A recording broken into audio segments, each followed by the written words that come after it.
하셨는데 마태복음 13장에만 해도 7개의 비유가 나옵니다. 4가지 땅에 떨어진 씨 비유, 겨자씨 한 알의 비유, 누룩의 비유, 가라지의 비유, 밭에 감추인 보화의 비유, 좋은 진주를 구하는 장사의 비유, 그물의 비유. 이 모든 비유가 천국에 관한 비유입니다. 그런데 이 비유들을 가만히 보면 천국은 우리가 죽어서 가는 곳만은 아니라는 걸 알 수가 있습니다. 하나님 나라는 지금 내가 살고 있는 이 땅 가운데에서도 이루어지는 거죠. 우리의 마음에서 혹은 우리의 인간 관계에서, 직장에서든지 어떤 만남이든지 모임이든지 그 안에 하나님 함께 계시고 하나님이 다스리신다면 그곳이 천국이 되는 겁니다. 오늘 44절 말씀 한 절 읽었는데 다시 한번 같이 보겠습니다. 천국은 마치 밭에 감추인 보화와 같으니 사람이 이를 발견한 후 숨겨두고 기뻐하며 돌아가서 자기의 소유를 다 팔아 그 밭을 사느니라. 아멘, 할렐루야. 우리가 이 말씀을 제대로 이해하기 위해서는 당시의 시대적 상황과 배경을 이해해야 합니다. 신학교에 들어가면 성경에 대해서 처음 배우는 것이 텍스트는 컨텍스트를 이해할 때에 제대로 해석할 수 있다는 겁니다. 곧 말씀은 상황과 연결이 된다는 거죠. 곧 성경을 읽을 때 우리가 어떤 단어 하나, 문자 하나만 끄집어내서 읽으면 안 됩니다. 전체적인 맥락이라든지 시대적 배경, 당시 사람들의 삶의 상황 등등 이런 것들을 총체적이고 통전적으로 살피면서 읽어야 하는 겁니다. 오늘 본문도 마찬가지죠. 옛날에는 지금과 같은 은행이 없었기 때문에 귀중품을 보관하기가 매우 어려웠습니다. 그래서 대부분의 사람들은 귀중품을 항아리에 담아 땅에 묻어두었죠. 예수님의 달란트 비유 중에 1달란트 받은 사람이 땅에 묻어두었다는 이야기를 우리가 알고 있는데 땅이 안전하다고 생각해서 땅에 묻어둔 겁니다. 그런데 평상시에는 안전한데 이게 예상 밖의 상황을 마주할 수가 있습니다. 예를 들어 전쟁에 나서 피난을 가는 경우 돌아오지 못하면 항아리는 그냥 땅에 묻혀 있게 되는 겁니다. 또 자녀에게 유언을 하지 못하고 부모가 사고로 갑자기 죽는 경우에도 그냥 묻혀 있게 되는 거죠. 이런 경우 100년이 지나고 1000년이 지나도 그냥 땅에 묻혀 있다가 우연히 후세 사람들에게 발견이 되곤 하는 겁니다. 20세기 성서 고고학에 있어서 가장 큰 발견이라고 하는 사회사본이라는 것이 있습니다. 기존의 가늠자 역할을 했던 사본보다 1000년이나 전에 쓰여진 사본이기 때문에 그 역사적 가치가 대단하다고 볼 수 있는데 이 사본이 발견될 때의 이야기도 그런 경우입니다. 어떤 베두인 소년이 양을 키웠는데 양이 없어진 거죠. 아무리 찾아봐도 흔적도 없는데 그렇다고 양을 잃어버릴 만한 장소도 아니었습니다. 들판에서 주변을 다 둘러보다가 마침 바닥에 조그만 구멍이 있었는데 그 구멍을 들여다봤더니 칠흑같이 새카만 것이 깊이를 가늠할 수가 없더라는 거지요. 그래서 혹시나 하고 자기가 갖고 있던 동전을 던졌는데 동전이 땅바닥에 떨어지면서 쨍그랑하고 그릇 깨지는 소리가 나는 거예요. 그래서 밧줄을 타고 내려가 보았더니 항아리가 몇 개 있었는데 그 속에 가죽으로 된 두루마리가 있었습니다. 그렇게 사회사본이 발견이 된 거죠. 2012년 신문에 실려서 한바탕 난리가 난 사건이 있었습니다. 탈북자 한 사람이 자기 아버지가 6.25 때 대구 동화사 대웅전 뒤뜰에다가 금괴 40kg을 묻었다면서 금괴를 발굴해달라고 주장을 한 겁니다. 당시 시가로 30억이 넘는 금액이었습니다. 경찰이 금속 탐지기로 탐지를 해보니 땅속에 진짜로 금속이 있더라는 거죠. 그런데 문제는 이게 누구 것이냐 하는 소유에 대한 이견 차이가 생긴 겁니다. 문화재청에서는 절이 문화재청 소속이니 금괴도 우리 것이요 하고 주장하고, 절에 있는 중들은 중들 나름대로 절에 있는 것이니까 우리 것이요 하고 주장하고, 탈북자는 탈북자대로 우리 아버지가 묻었으니 내 것이요 하고 주장하고, 국가에서는 6.25가 발발하면서 한국은행에 있던 금괴를 옮기던 좀 분실한 것이기 때문에 국가에 환속시키라고 주장을 한 거예요. 결론이 어떻게 났는가 궁금해서 알아봤더니 소유권 문제로 지금까지 땅도 못 파고 그대로 두고 있는데 한 번은 그 소식을 들은 도굴꾼이 와서 땅 파다가 붙잡혔다는 이야기가 있습니다. 재미있는 에피소드인데 옛날에는 그랬다는 거죠. 땅에 묻어두는 것이 가장 안전하다고 생각했다는 거예요. 오늘 본문도 그런 경우였던 것 같습니다. 한 농부가 있었는데 이 사람은 아마 소작농이었던 것 같습니다. 소작농이란 자기 토지가 없어서 남의 토지를 빌려다가 거기서 농사를 짓고 곡식을 거두면 일정한 몫을 주인에게 갖다 주는 그런 사람이죠. 이 사람이 남의 땅에서 농사를 짓는데 밭에서 일을 하다가 보화를 발견한 겁니다. 그런데 그 보화가 지금까지 단 한 번도 본 적 없는 대단한 것이었던 것 같고 또 엄청난 양이었던 것 같습니다. 왜냐하면 크기가 작거나 양이 작았다면 몰래 호주머니 속에 숨겨 나오면 되는데 그 정도가 아니었기 때문에 집에 돌아가서 모든 것을 다 팔아 그 밭을 사게 된 거죠. 중요한 건 이 비유가 천국에 대한 비유라는 거예요. 예수님께서 천국은 마치라고 하면서 이 비유를 말씀하신 겁니다. 때문에 이 비유는 무엇과 연결시켜서 생각해야 하냐면 바로 천국과 연결시켜야 됩니다. 그런 면에서 보면 이 비유가 우리에게 주는 몇 가지 교훈이 있습니다. 첫째로 천국은 감추어져 있다는 거예요.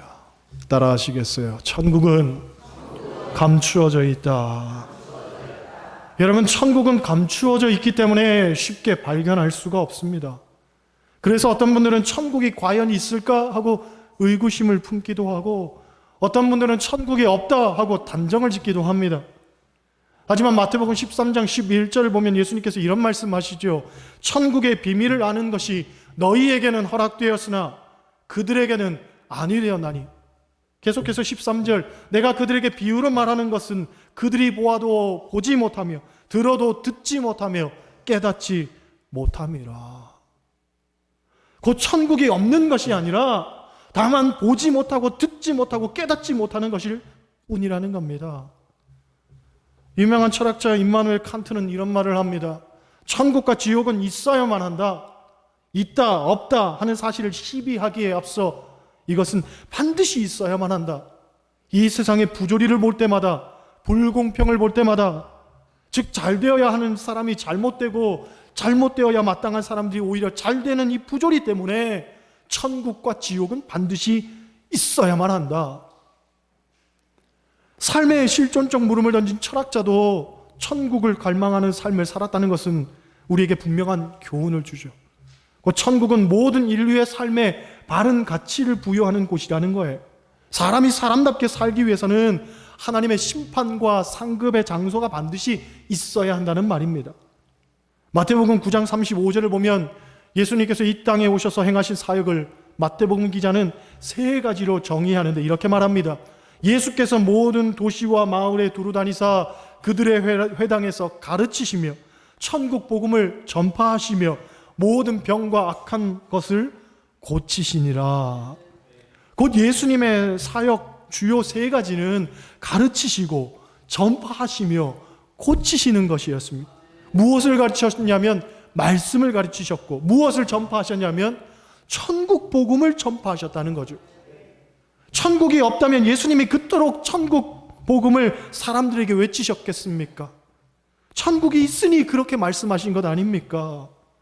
우리가 예수님을 믿는다고 하면서도 천국을 믿지 않는다는 것은 어불성설입니다. 천국 복음은 예수님의 가장 중요한 사역 가운데 하나였습니다. 여러분, 천국이 있음을 믿으시기를 소원합니다. 할렐루야. 둘째로 천국은 감추인 보화와 같다고 했습니다. 따라 하시겠어요? 감추인 보화와 같아. 앞서 사해 사본 이야기를 했지만 이 베두인 소년이 항아리 속에 들어있는 가죽 사본을 보았을 때에 적잖이 실망했다고 합니다. 금이라도 있을 줄 알았는데 다 낡아 빠진 가죽이 나오니까 얼마나 낙심이 됩니까? 버릴까 하다가 집에 가서 신발끈이라도 만들면 괜찮겠거니 하고는 집에 가지고 와서 처마 끝에 달아놨다고 합니다. 그 성경 사본이 가지는 가치는 수백억, 수천억과도 맞먹습니다. 그런데 그걸 보는 눈이 없으니까 신발끈이나 만들 생각을 하고 그걸 처마 밑에 걸어 놓은 거죠. 제가 서울에 있을 때 저를 참 많이 아껴주시던 권사님 한 분이 미국 갔다 오면서 넥타이 하나를 사왔습니다. 그 넥타이가 알만한 사람은 다 안다고 하는 알마니 제품입니다. 명품 중에 명품입니다. 그런데 제가 기대를 갖고 포장을 풀러봤는데 이 넥타이가 얼마나 촌스럽던지요. 권사님 안목이 이것밖에 안 되는가 싶어서 당시 강남 신세계백화점에 바꾸러 갔습니다. 그런데 백화점에 가서 알마니 매장을 갔더니 거기 있는 넥타이가 전부 촌스러운 겁니다. 도저히 바꿀 게 없어서 도로 가져와서 저희 아버지 갖다 드렸습니다.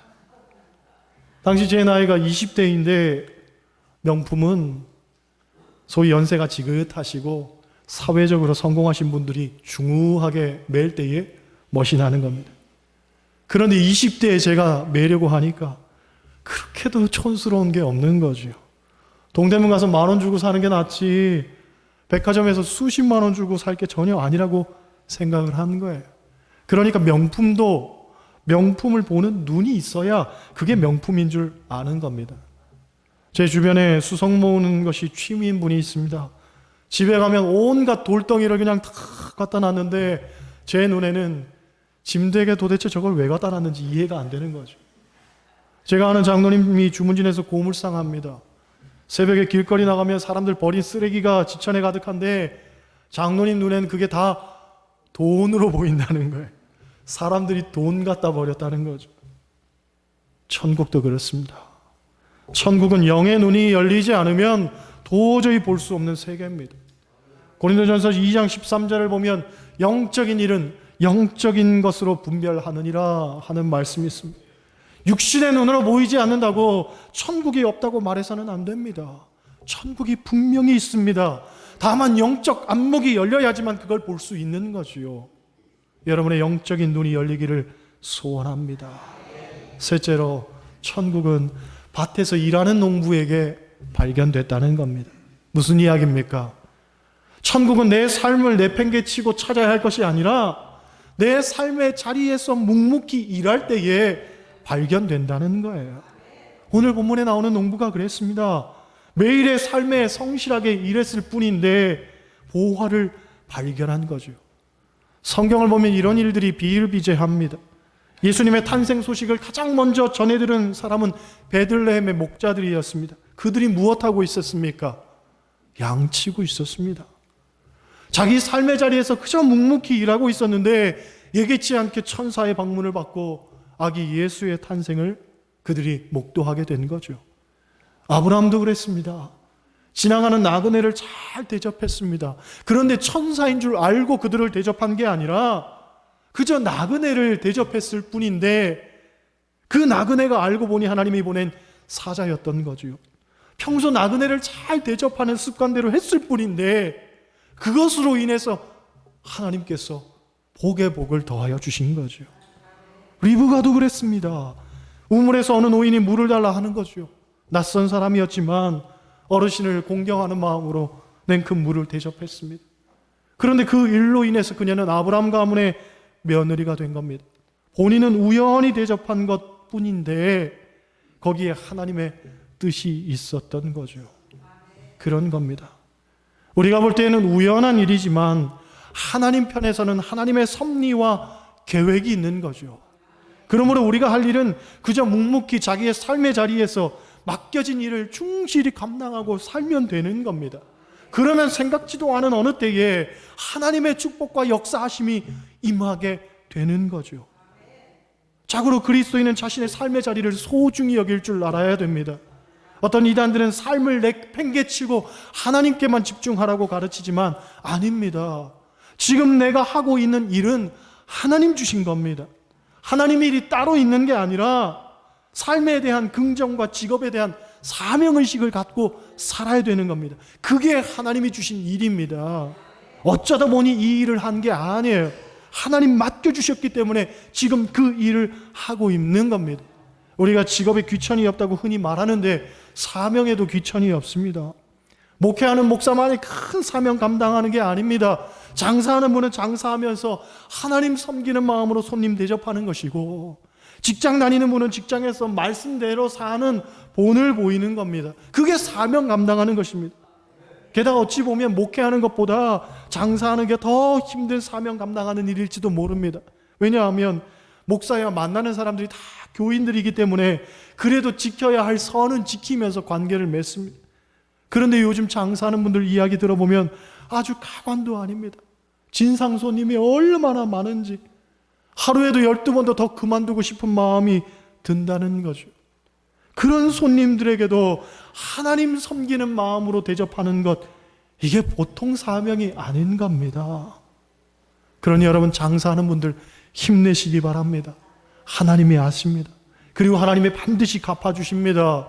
내 삶의 자리에서 묵묵히 사명 감당하는 마음으로 살면 하나님께서 도와주실 줄 믿습니다. 할렐루야. 네 번째로, 천국은 소유하려는 결단이 있어야 됩니다. 따라 하시겠어요? 소유하려는 결단이 있어야 한다. 소유하려는 결단이 있어야 됩니다. 여러분, 농부가 밭에서 보물을 발견했을 때 농부는 어떻게 했습니까? 모든 것을 다 팔아서 그것을 사려 했습니다. 그런데 제가 곰곰이 그런 생각을 해봤습니다. 농부가 보물을 발견하고는 집에 뛰어 들어갔을 겁니다. 그리고 집에 있는 아내에게 여보, 지금 우리가 있는 모든 것을 다 팔아야 돼 하고 이야기했을 거죠. 하지만 과연 아내에게 진실을 이야기했을까, 사실을 이야기했을까 싶은 거죠. 내가 지금 밭에서 보물을 발견했는데 여보, 이제 우리 부자야, 그랬을까? 아니면 일단 모른 척하고 있었을까? 여러분 같으면 어떻게 하셨겠어요? 어제 저녁에 집사님, 권사님들하고 같이 식사를 했는데 한 집사님이 묻습니다. 집사님, 권사님들은 다시 태어나면 지금 이 사람하고 결혼할 것 같으세요? 남편들에게 물었는데 두 분이 묵비권을 행사했고 한 분은 절대 안 할 거야 하고 대답했습니다. 그런데 절대 안 한다는 그분 아내가 나는 꼭 하고 싶다는 거예요. 이 사람하고 꼭 다시 해야 되겠다는 거죠. 그랬더니 남편분이 펄쩍 뛰면서 왜 내 의견은 안 물어보고 당신 혼자 결정하는 거야? 하는 거예요. 아내분이 말하죠. 착각하지 마. 당신 좋아서 다시 하려는 게 아니라 어차피 그놈이 그놈이라 다시 맞춰 살 생각하니까 골치 아파서 그냥 살던 사람하고 내가 사는 게 낫겠다 싶어서 그런 거야 하는 거죠. 그러니 부부 사이도 쉽지 않은 거예요. 그렇죠? 비밀이 없어야 하겠지만 저 같아도 농부 입장이었다면 아마 일단 함구하고서는 여보, 집에 돈 될 만한 건 다 팔아봐. 집도 팔고 땅도 팔고 폐물도 팔고 사람 빼고는 다 팔아. 사야 할 땅 있어. 예, 그랬을 거예요. 아니 갑자기 왜 다 팔라고 그래? 그래도 가르쳐주지도 않고 말이죠. 잔말 말고 팔기나 해. 예. 다 나중에 얘기해 줄게. 아마 그랬을 것 같아요. 중요한 것은 내 것을 다 팔아도 그 밭만 소유할 수 있으면 되는 거예요. 그 밭의 가치를 알고 나니 지금 내가 갖고 있는 건 아무것도 아닌 겁니다. 천국이 그렇다는 거예요. 천국의 가치를 알고 나면 더 이상 세상 것은 중요하지 않습니다. 이전엔 내게 있어서 목숨과 같이 중요한 것이었다 할지라도 천국을 알게 되면 그조차도 별 볼 일 없는 것이 되는 거죠. 사도 바울이 그랬습니다. 빌립보서 3장을 보면 이런 고백을 하지요. 나는 8일 만에 할례를 받고 이스라엘 족속이요 베냐민 지파요 히브리인 중에 히브리인이요 율법으로는 바리새인이요 열심으로는 교회를 핍박하고 율법의 의로는 흠이 없는 자라. 세상적으로 볼 때 바울은 이것들을 가장 중요한 가치로 여기고 살았다는 거예요. 그런데 내 주 그리스도 예수를 아는 지식이 가장 고상한 것을 깨닫고 난 다음에는 이 모든 것을 해로 여겼을 뿐만 아니라 이것들을 배설물로 여겼다고 말합니다. 어떤 목사님 책을 보니 배설물을 똥으로 표현합니다. 똥같이 여겼다. 고상하게 배설물이라 하지 말고 저급하더라도 똥이라고 말하자는 거예요. 그게 더 직관적으로 와닿으니까 그것처럼 여겼다는 거예요. 제 신학교 동기 중에 나이가 지긋한 형이 있었는데 원래 의대를 다니다가 신학교에 입학을 한 형입니다. 그분이 어딜 가서 저는 의대 다니다가 신학교 왔어요. 그러면 10중 8구는 뭐라고 말하냐면 왜? 도대체 왜? 한다는 거예요. 보통 사람들의 가치에 있어서는 의대가 더 좋은 곳으로 인식하니까 왜 신학교에 갔냐는 거죠. 반면 이 형에게 있어서는 의대보다는 신학교가 더 귀한 곳이기 때문에 나는 신학교 갔다는 거죠. 우리가 성경을 읽다 보면 가장 안타까운 사람 하나가 나옵니다. 마가복음 10장에 나오는 부자 청년입니다. 이 청년은 영생에 관심이 있었습니다. 그리고 예수님이 그 영생을 주실 분이라는 것도 알았습니다. 그래서 인생에 있어서 가장 중요한 해답을 예수님이 주실 것을 믿고 예수님을 찾아옵니다. 그 청년에게 예수님은 이런 말씀하시죠. 내게 있는 것을 다 팔아 가난한 자들에게 주라. 그리하면 하늘에서 보화가 내게 있으리라. 그리고 와서 나를 따르라. 그 말을 들은 부자 청년이 어떻게 했다고 합니까? 마가복음 10장 22절, 그 사람은 재물이 많은 고로 이 말씀으로 인하여 슬픈 기색을 띠고 근심하며 가니라. 청년은 영생에 관심이 있었습니다. 그리고 예수님의 제자가 되는 데에도 관심이 있었습니다. 하지만 영생보다도 재물을, 그리고 예수님의 제자가 되는 것보다도 재물을 더 귀한 가치로 여겼던 거죠. 그래서 근심하며 돌아간 겁니다. 여러분은 어떻습니까?